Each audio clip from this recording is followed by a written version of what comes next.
reorganization meeting for the Common Council for 2023 to 2024. All alderpersons are present, so we all don't say present. No. Please click your present button.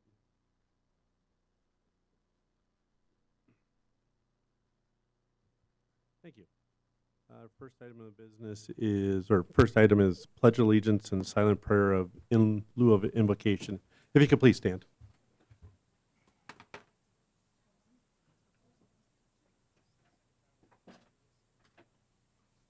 Allegiance to the flag of the United States of America and to the republic for which it stands, one nation, under God, indivisible, with liberty and justice for all.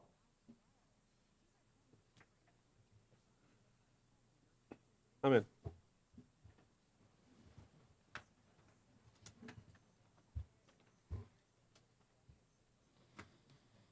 All right, so we are into oath of offices for alderpersons in districts 1, 3, 5, and 7.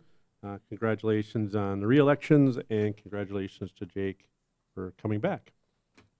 Clerk?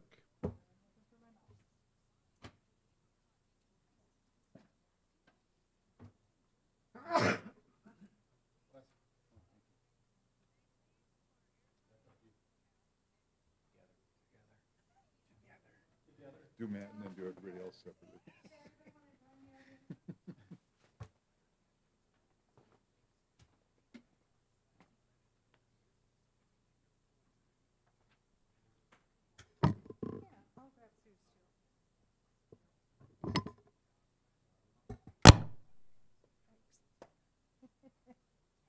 Okay, please raise your right hands and repeat after me.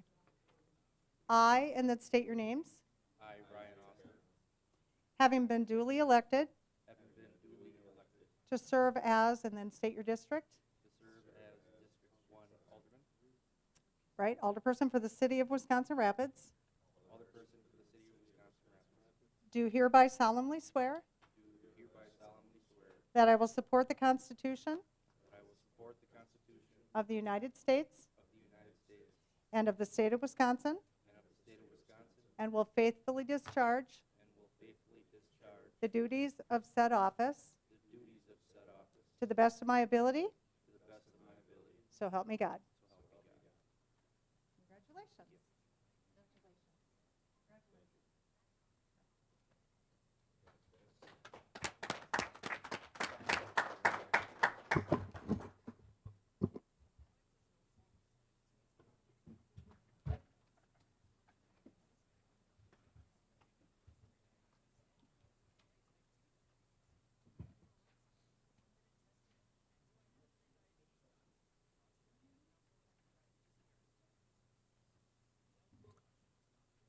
Next item is the election of the council, or common council president.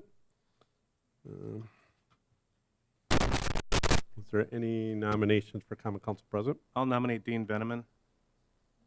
Is there any other nominations for council president?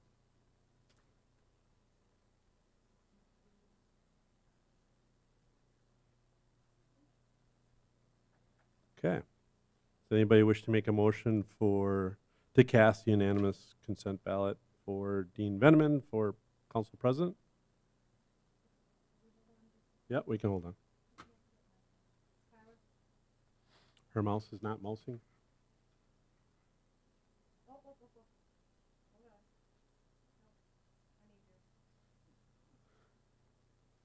Tyler, she's having difficulty. Okay.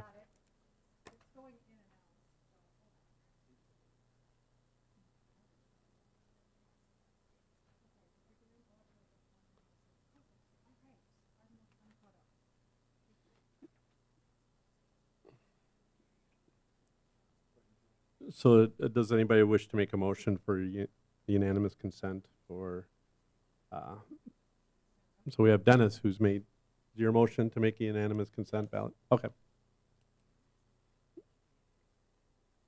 And is there a second? We have a second by Austin. Please cast your ballots.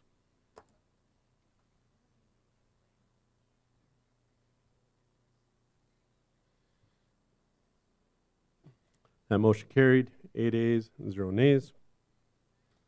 And we are on to Mayor Blazer's appointment to the Standing Committees of Common Council.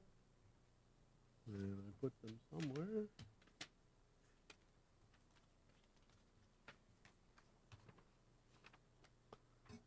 All right, for my appointments for this year, to the Finance Committee, Jay Bemke, Matt Zacher, Dean Veneman. Public Works is Ryan Austin, Tom Rayom, and Dennis Pollock. And Human Resources is Jay Bemke, Patrick Delaney, and Jake Katna. So if you could get together with your committees and choose chairperson and, I guess, is it secretary? No. Vice chair? And then once you have a chairperson elected, if the chairpersons could get together and choose the chairperson and vice of legislative committee. Have at it.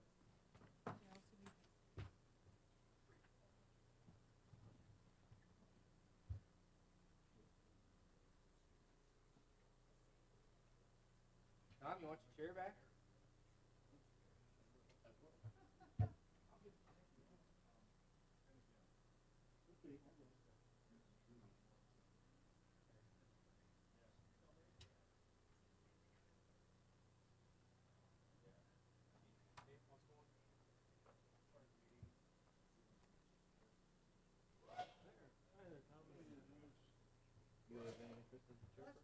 Nope, I would nominate you.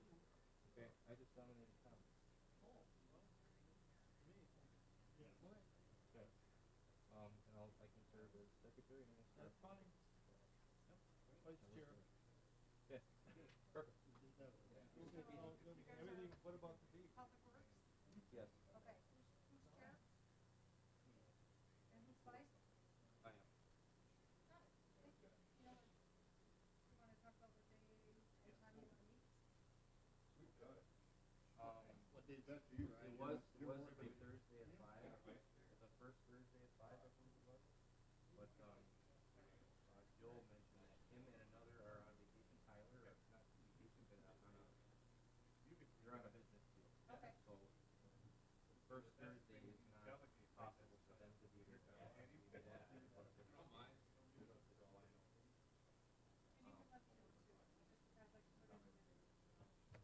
think it was the 5th or the 4th. I don't have.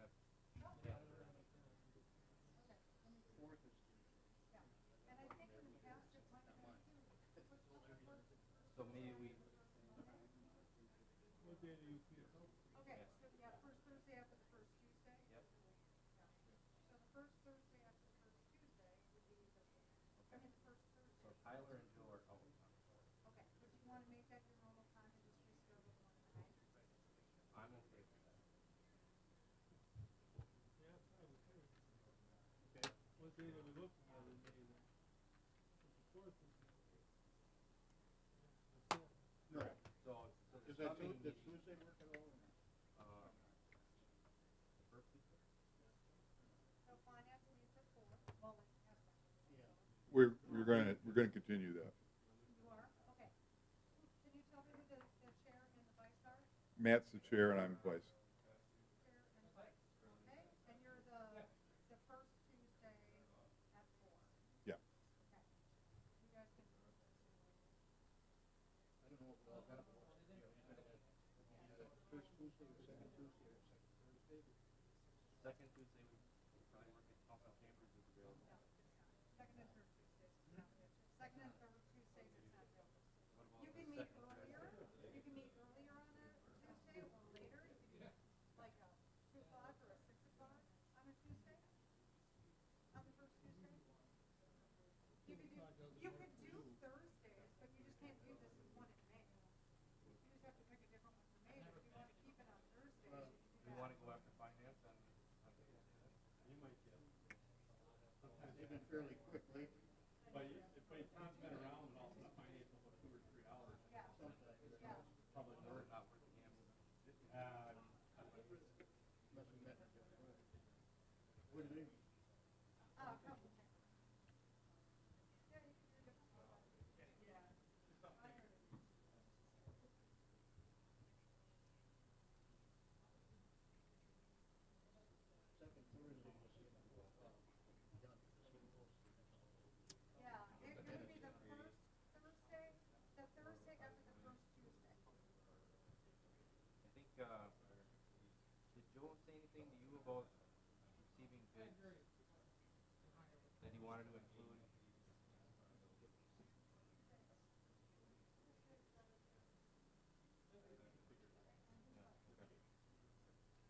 B, we'll try for that.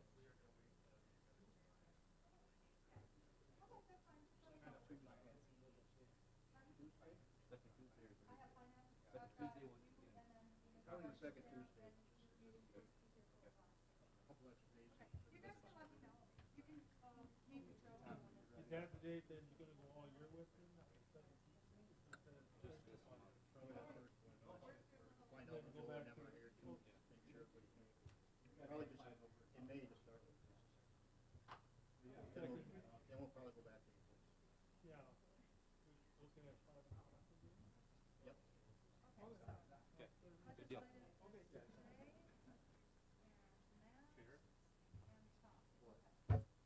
Ryan, are you gonna let me know? Tom's got it, it's the second, or the first Tuesday in the council room, right? Or the conference In room. the conference room, the first Tuesday? Yep, right? 5 o'clock, I believe. All right. Got it. Before we leave.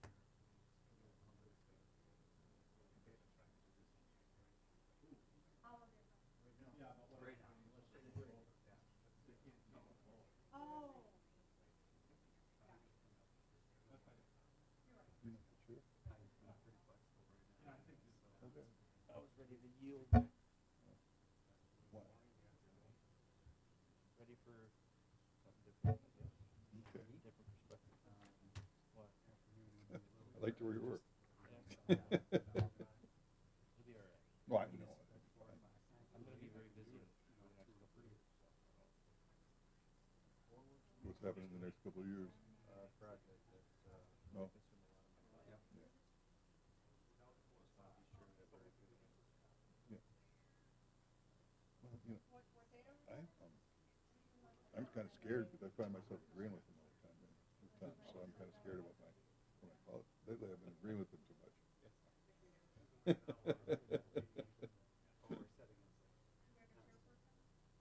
No, he says he's got a lot of great points. Sometimes it takes a really long time to get to him. Who wants to be chair of legislative? But I said, I got hope. Who Mhm. is? I mean, he's Yeah. And that's, oh, he's been doing this for a while. Who's vice? You want to be vice chair?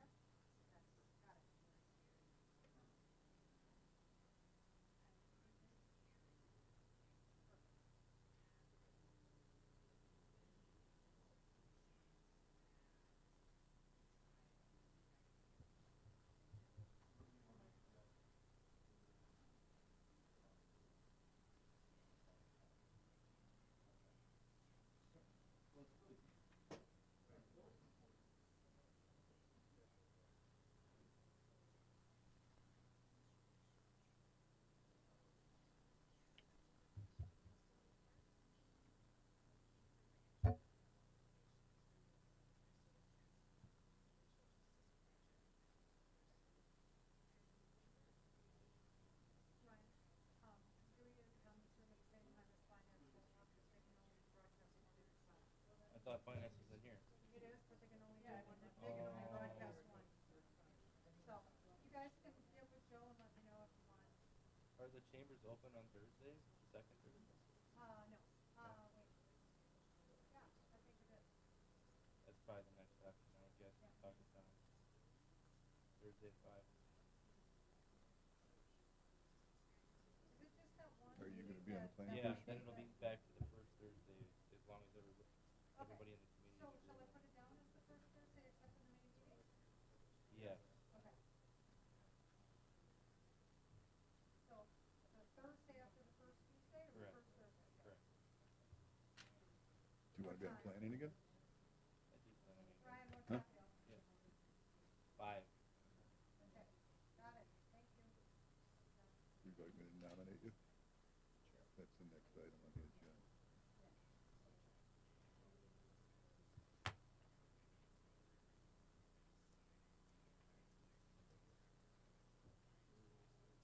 So we don't have a regular time? No. Okay, got it. Alrighty.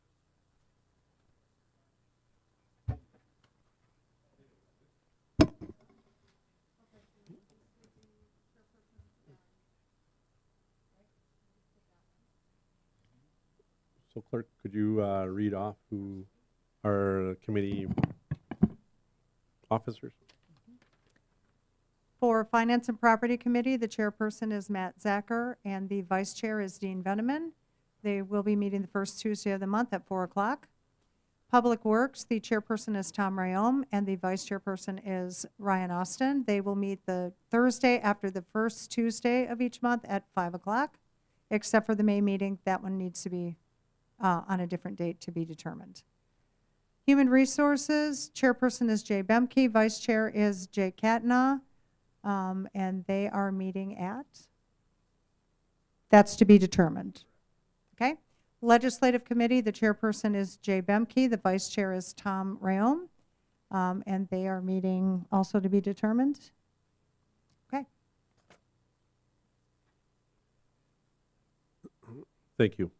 We're on to item 8, election of an alderperson to the Plan Commission to serve a term expiring April 15th, 2024.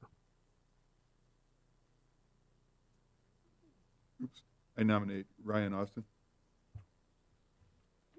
Any other nominations for, would you accept? Yes, I accept. Okay, thank you. I forgot to ask that of Dean before. Ready to go back? No, we can't go back either.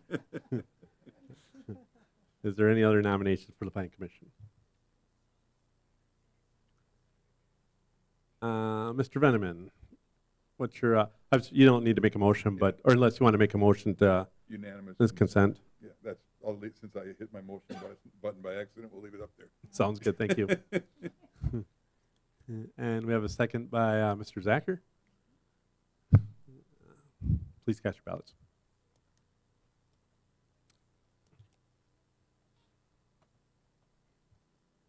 That motion carried 8 ayes, 0 nays. Congratulations. Item 9, we do not need to take up because Mr. Veneman is in his current term of office for Park and Rec Commission. Item 10 is consider for confirmation Mayor Blair's appointment to various committees, commission, boards. See attachment 1. I reappointing Alex Hewitt to the Board of Review. A reappointment of Joanne Grody to the Housing Authority. An appointment or reappointment of Mr. Ryan Austin to the Library Board. Chris Bartek and Tom Rayom for reappointment. Well, Chris Bartek's a reappointment, and Tom Rayom's the mayor's appointment to the Park and Rec Commission.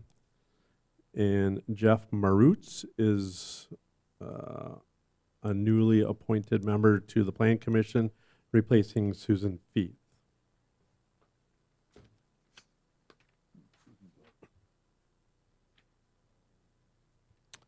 Mr. Katna. Thank you. So, Tom, with you being the nomination by the mayor for this, I just wanted to bring up a couple things in this public forum. I can't seem to find myself on the Park and Recs Commission, but I'll keep sending things your way. The first one is, and I think it's a well-known issue, especially if you've been following it, is the security and safety at the skate park. So there will be a referral coming from me on that. And then the other one would be the one that you guys all heard about when I was on council in regards to the aquatic center and different issues with that. So I hope you do a good job. I'll be sending some referrals your way. We have a motion by Zacher. Is that to confirm him? And we have a second by Mr. Katna. Please cast your ballots.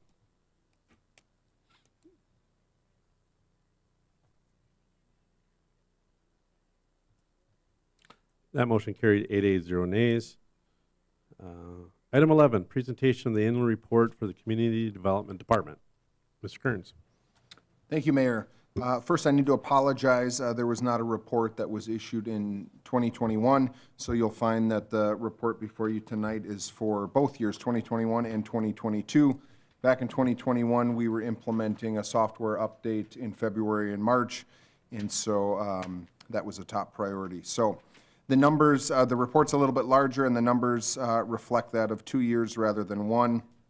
There was a report in 2020 as well, in the event that you do want to compare some numbers in 2020. I believe with regards to permit data and code enforcement data, I referenced 2018 and 2019 as well. So you can kind of get a picture of a 4 to 5 year period about how development has occurred and how we've been affected by the pandemic. Tonight, I just want to take any brief questions you may have and obviously invite you to communicate via email, phone, or an office visit to discuss things in further detail. But right now, I'll just summarize the report. You'll find that the first section, economic development, summarizes the major development projects. This is not all-inclusive, but it summarizes them, provides a few pictures, and gives an understanding of kind of what the focus has been the last couple of years, as well as additional economic development initiatives. Moving on to the second section is permit data. And again, we're showing 2020, 21, and 22 figures. The thing I want to stress here is that, again, 2020 commercial permit data was basically flat because of the pandemic. And you'll see that with regards to total value, total fees, and number of permits. We're seeing kind of a trend that's more reminiscent of 2018 and 2019. And hopefully we'll continue to see that with some future growth in 2023, primarily as it relates to commercial development. I also note, again, that MyGov software update that allows us to be a little more efficient, offers a portal to customers, an online portal, and allows us to document things a little bit better, inspections and so forth. We also, for the last couple of years, have been trying to disseminate information to the public much better through fact sheets and through our online website. Moving on to the next section, you'll find planning and zoning numbers. This is in regards to total planning and zoning requests that we receive, whether it's items going to Plan Commission or the Zoning Board of Appeals. Again, those are summarized for the last 3 years. And then you'll see several projects, the first one being the Recovery and Redevelopment Plan for the paper mill, which should be wrapping up in 2023, and several other initiatives, planning initiatives that we've taken on the last 2 years. The last section of the annual report is code enforcement data. We've just included the last 2 years. This is pretty consistent over time. Sometimes things become more of a priority from year to year, but we typically average about 1,000 cases. But mostly property maintenance stuff and less of the building side of code enforcement. And then obviously cited some other projects, again, one being Citizens Guide to Code Enforcement to help educate the public on some of the city's most concerning codes as a homeowner or a tenant in a rental. With that being said, again, I'd be happy to answer any questions that you may have regarding the report or the content within the report, and invite you to reach out to our office if you want to discuss things in further detail. Thank you. Thank you. Mr. Delaney. Last year, we learned that the past 9 out of 10 years, Wisconsin Rapids has not even come close to net new construction. We haven't even come close to the state average. The 1 year that we did was when Metalco came in. On here, on page 7, you have residential and commercial permits. So has community development surpassed state average net new construction in 2022? And if so, by how much?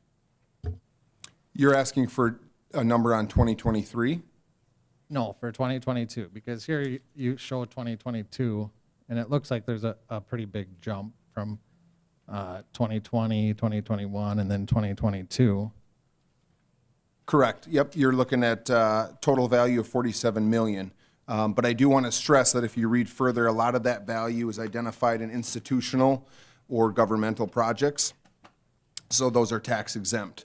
So while it is considered new growth, much of that is occurring within the school district projects or the the county courthouse project. So it's the way value is captured or identified in the system doesn't necessarily mean all of it is taxable value, if that makes sense. or Okay. the same value that's reported by the assessor's office to the state of Wisconsin. Yeah. Those numbers do not mirror one another. So for 2022, we're still not even close to state average for net new construction. You'd have to describe to me what the state average is. I'm not sure what that is off. State average is normally about 1.6%.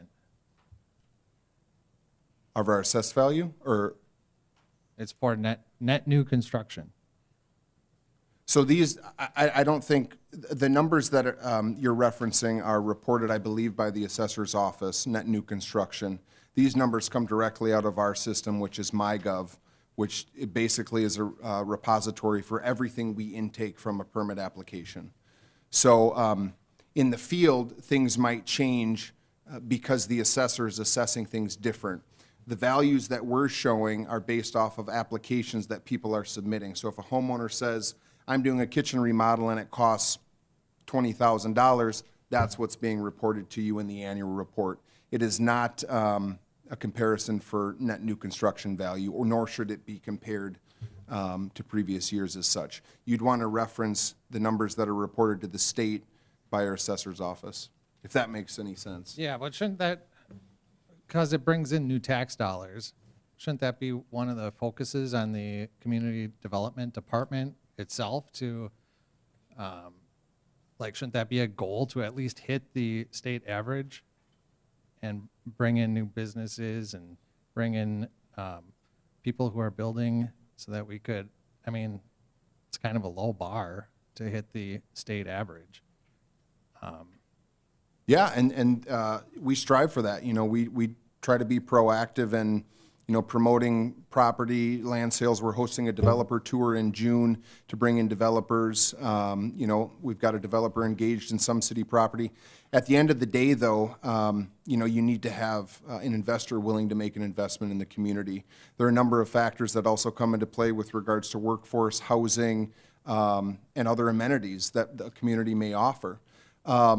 So I think it's hard to compare yourself to, or Wisconsin Rapids to surrounding communities like Stevens Point. They're a university town. They've got a much different economy. And I don't think it's an fair apples to apples comparison. That's my personal opinion, but I'd be happy to have that, you know, further conversation with you about those numbers and how we can try to improve our net new growth.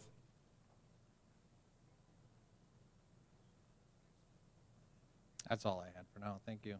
Sure. Thank you. Mr. Catna.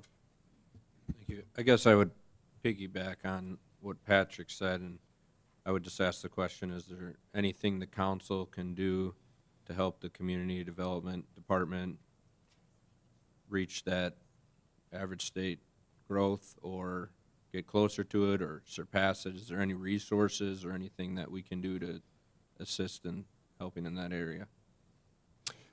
You know, I think aside from the normal economic development tools, it's just being supportive of projects like the Shopco redevelopment, like approving, you know, the city to apply for a CDI grant through the WEDC to cover $250,000 in costs to put on new loading docks so that they can build out that space, that 100,000 square feet, to 4 tenants. That's a good example of council support.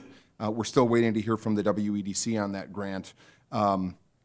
But I'll reference Metalco. You know, that was when we landed a big fish and we structured a developer agreement that offered a very good incentive and ultimately made us competitive in the market with other communities. While those big fish are pretty rare to land, I think, you know, supporting other programs, incentives that can spark growth, like Rapids Rediscovered, that may be in front of you in about a month or so for some tweaks because nobody's taken advantage of that program. So I think just, you know, thinking about, you know, like historic preservation, council has approved the adoption of historic preservation to hopefully allow businesses to access, historic businesses to access 40% tax credits if they're identified within a historic district. So I think council has done a good job, but I would say continuing to support those different programs as our department offers them to council would be of great benefit. Thank you. And then my second question would be, how do you in the community development department feel about being both community development and code enforcement? Because they kind of contradict each other a little bit in that as you're developing, of course, you're trying to see growth and you're trying to get that moving, but code enforcement almost sometimes suppresses that. Of course, we have codes, and in that, if you could explain or talk to if you think any of the zoning code needs to be changed to help assist with this growth and what that might be. Yeah, I think with regard to the zoning code, I would support lessening some of the restrictions, primarily as it relates to the use table and the site plan reviews. There was a code amendment that was brought forward in 2020 in which I tried to make that a little bit smoother process to develop in the community. Ultimately, that was not moved forward. But I think, in recognizing that there are some impediments to development, such as those site plan reviews for an addition, like a Culver's addition that's an existing use on an existing developed property, has to go to Plan Commission. And if you're talking about schedules with contractors that are pushing them out 30 days or more, depending on what the approval process is, it can be pretty restrictive in a building season. In regards to code enforcement, I think that, there's a ton of value to have code enforcement within community development. The way I look at code enforcement is it's more so neighborhood improvement. It's much more than just driving around in a vehicle and issuing violations and tickets and citations. You need to be a good communicator. Oftentimes, you're working with local organizations for individuals that don't have the means necessary to clean up properties. You're working with the building inspectors to address certain concerns on properties that may be dilapidated or where a raise order needs to be issued. So I think having that department in our office is critical. I know there's the thought of moving it possibly over to the police department, and I feel as though that you would lose that level of communication with the public when it becomes more punitive than it does, kind of neighborhood improvement. Yeah, I guess, does that answer your question? Yeah, thank Okay. you for those answers. Not a I problem. guess my thoughts on the question regarding community development and code enforcement is I would really like to see the community development department be that friendly business face of the city, that people are wanting to come to you and get your guidance and how to grow their business or grow their property, not necessarily the scary, this is the place I'm going to go and get told all these things I have to do that may cost money, or they're going to nick me on this project while I'm doing it. I would really like community development to be a business and resident facing department that's more welcoming than what I hear in the public, which is that it can be more of a strain. And I think a lot of it might have to do with the code enforcement. That's my opinion. Obviously, that's up to the rest of the council to take that up. But yeah, thank you for your feedback. Sure. I'll withhold my comments on code enforcement. Any other questions for Kyle? Somebody like to recognize Josh? All right, Josh, please state your name.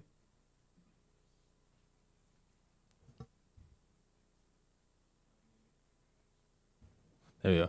My name is Joshua Shu. I live here in Wisconsin Rapids. And what else do you need to know? Just fire your question away. All right. It's not so much a question, it's something I've realized while listening to you guys.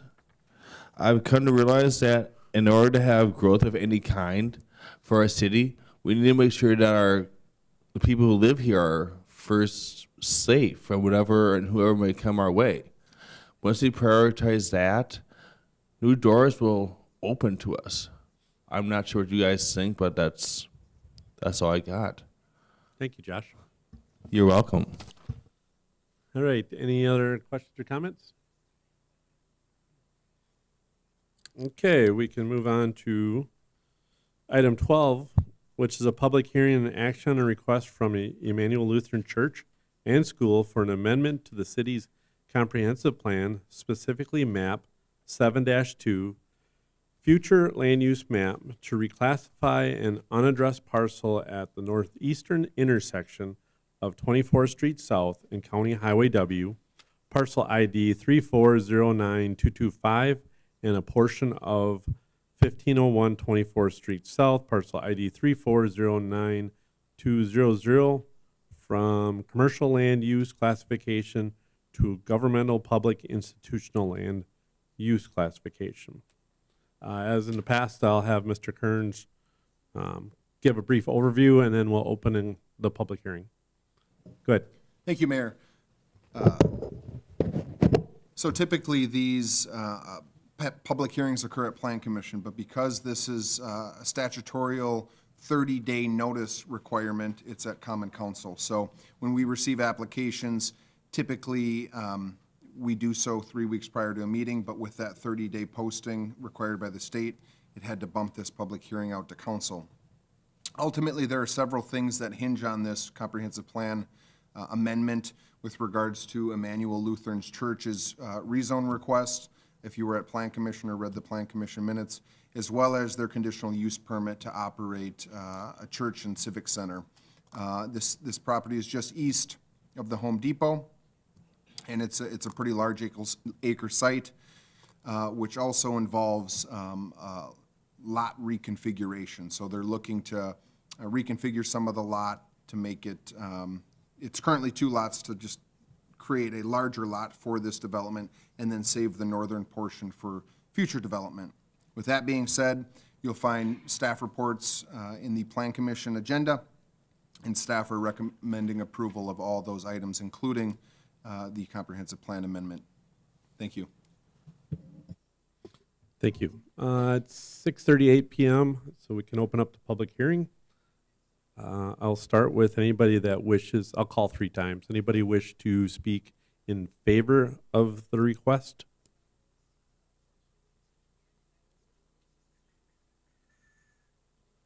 For a second time, does anybody wish to speak in favor of the request? And for a third and final time, does anybody wish to speak in favor of the request? All right, for the first time, does anybody wish to speak against the request? And for a second time, does anybody wish to speak against the request? And for a third and final time, does anybody wish to speak against the request? Okay, we can close the public hearing at 6:39 p.m. Common Council, do you have any questions?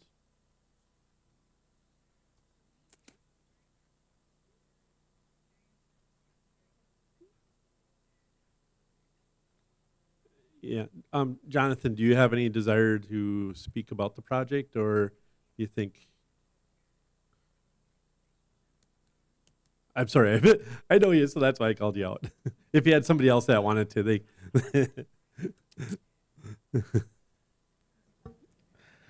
No. Go ahead, thank you. My name is Jonathan Bloom. I'm the facility administrator for Emmanuel Lutheran Church and School here in Wisconsin Rapids. We do thank you for hearing us this evening, and we thank the Planning Commission, and we've had a very good experience moving this project forward. We look for, this is our church phase of a project, and we're looking forward to implementing that for the community, redeveloping then the land that we currently have. So that's something that we feel is a good value not only to us, but will be in the end of a good value to the community as well.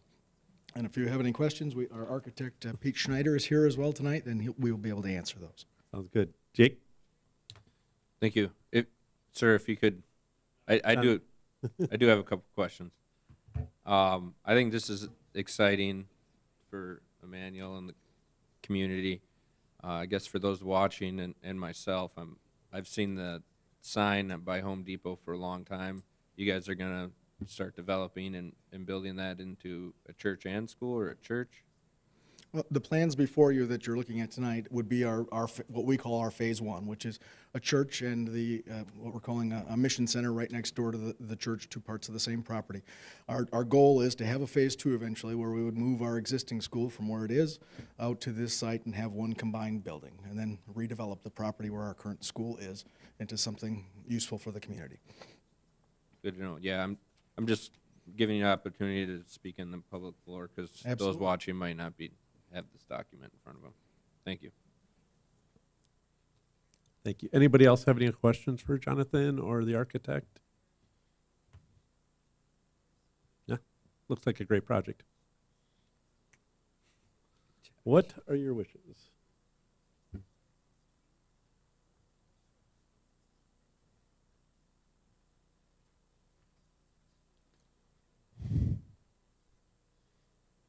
Sorry. Mr. Cattenall, your motion is to, My motion is to approve the plans. Do you need me to?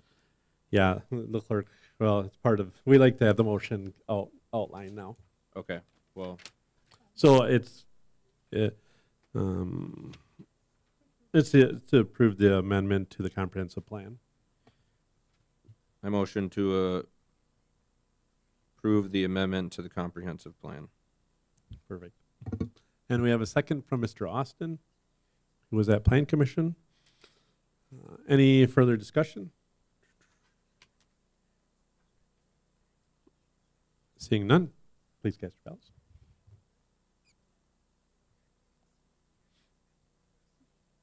And that motion carried 8 ayes, 0 nays.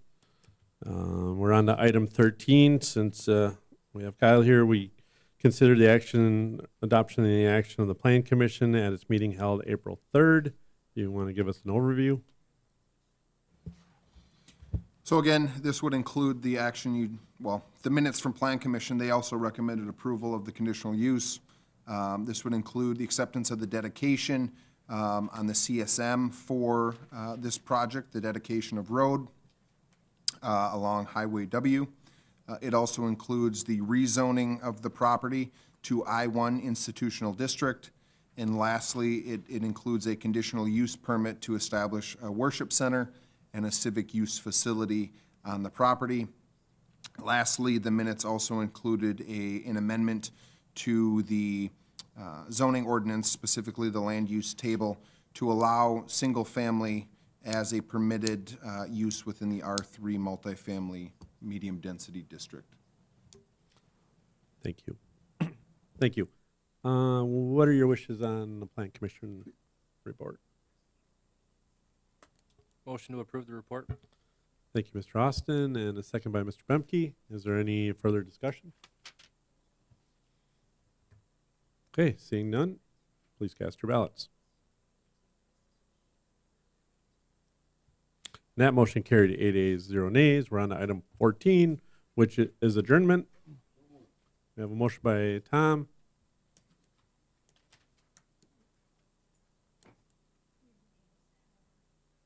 We can do voice. Okay, we got a motion by Tom, second by Zacher.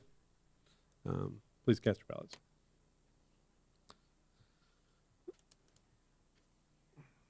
That motion carried 8 ayes, 0 nays. Thank you.